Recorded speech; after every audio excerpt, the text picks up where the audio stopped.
All right. Next up, we have a gentleman. He spoke for us the first time last week, and he shared a very powerful story about his experience with this jab, and he's here to talk with us again today. Please welcome Mark.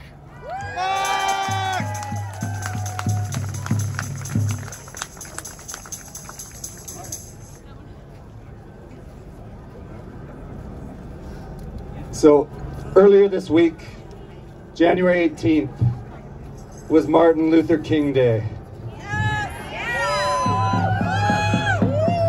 Some of his words have never rang more true, and this quote particularly resonated with me. Our lives begin to end the day that we become silent about the things that matter. Hear that again. Our lives begin to end the day that we become silent about things that matter.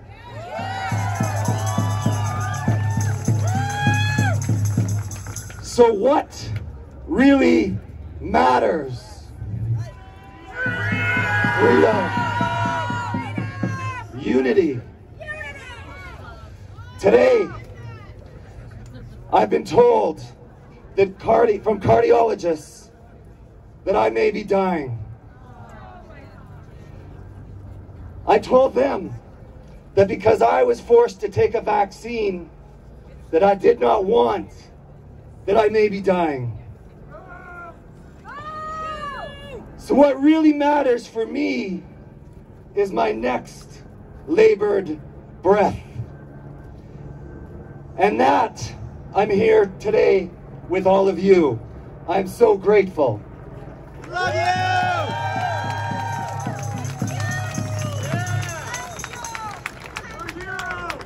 Thank you. Yes, you're a hero.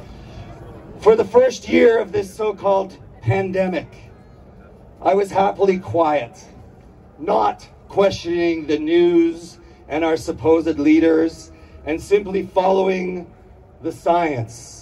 The science that was so carefully being disseminated to the herd by these experts and our elected officials. I had made an unconscious decision to not listen to my gut and to my heart. Looking back, I chose to neglect the warning signs that were within me that were screaming, "This does not make sense." Fortunately, I was one of the sheep on the outer edges of the flock, and the messaging from the shepherds was beginning to resonate less and less, until finally I found myself alone with my thoughts, trying to delve into what was actually happening to me and the insanity that had seeped into this society. 4 things happened that caused me to wake up. The first was my 16-year-old son's drug addiction. The second was being forced to choose between my son and that poison. The third was seeing the world through the eyes of my 15-year-old daughter as she twice tried to end her life. And the fourth was the severe adverse reactions I've had since I took the Pfizer vaccine on September 14th, and the utter lack of help that I've got since I was told that I now have ischemic heart disease. We still love you. Thank you. So now I've become another number in their propaganda. I'm labeled as an unvaxxed and a burden on the healthcare system.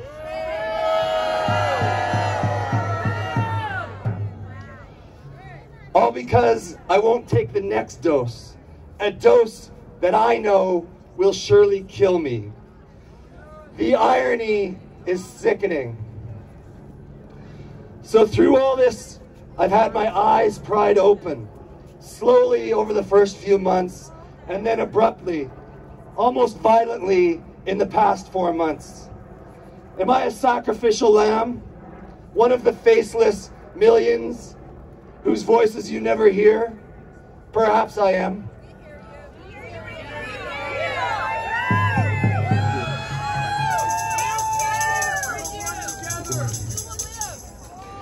Well, today I'm here to tell you that I've made a choice to live each day not like a lamb, but like a lion.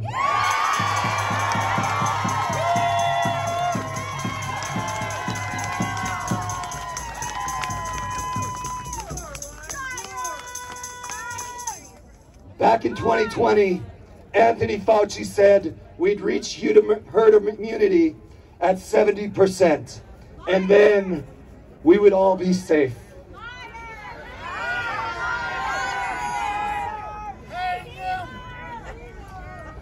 I think that figure might be right, that we will reach herd immunity, but it's when 70% of the people have woken up and just say no.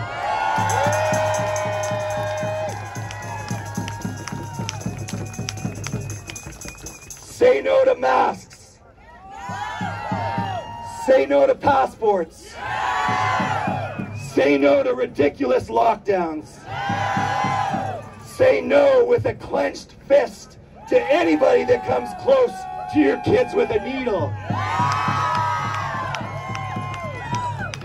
Say no to anything that comes out of the mouths of people like Trudeau and Hinshaw and Gondek. Say no to mainstream media and mainstream healthcare. Say no to the miracle drugs, the new ones that will soon appear. And say no to anyone who continues to spread the fear in the name of Big Pharma. And while you're doing that, say hell yes to all things pro-freedom and all those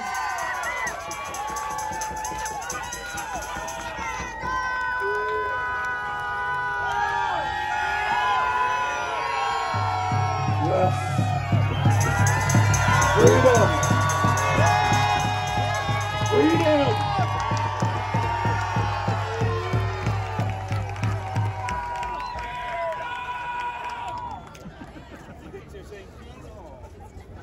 And everywhere you go, let others know that there's only one stat that we all need to remind ourselves of. 99.97%.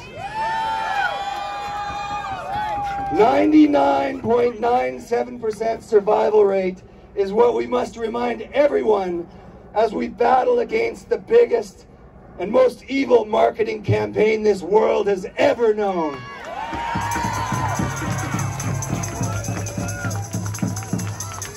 We are literally swimming through a sea of mass psychosis.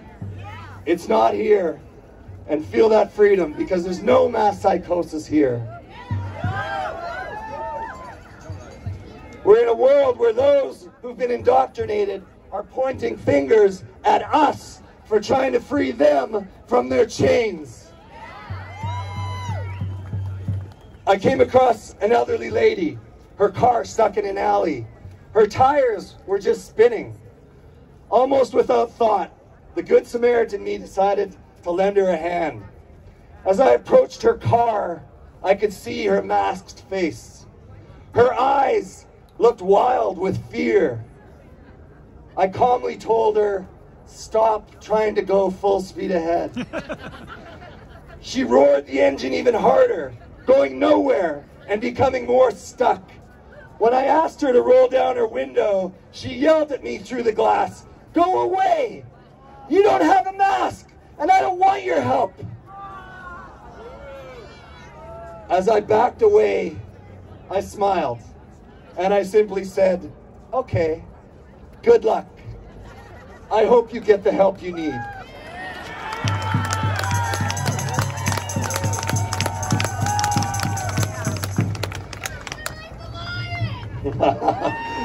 I didn't know I was a lion yet.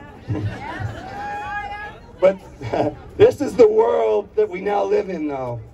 I felt truly sorry for this woman and her fear. People like this are entirely unaware of just how much they're polluting society. If we could just say to them, it's okay, fear not. And do, please, just do the simple math. 99.97%.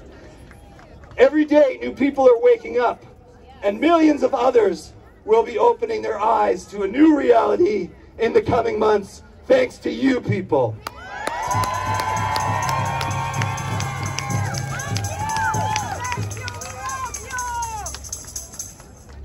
Let's be there to welcome them as they stray from their flock.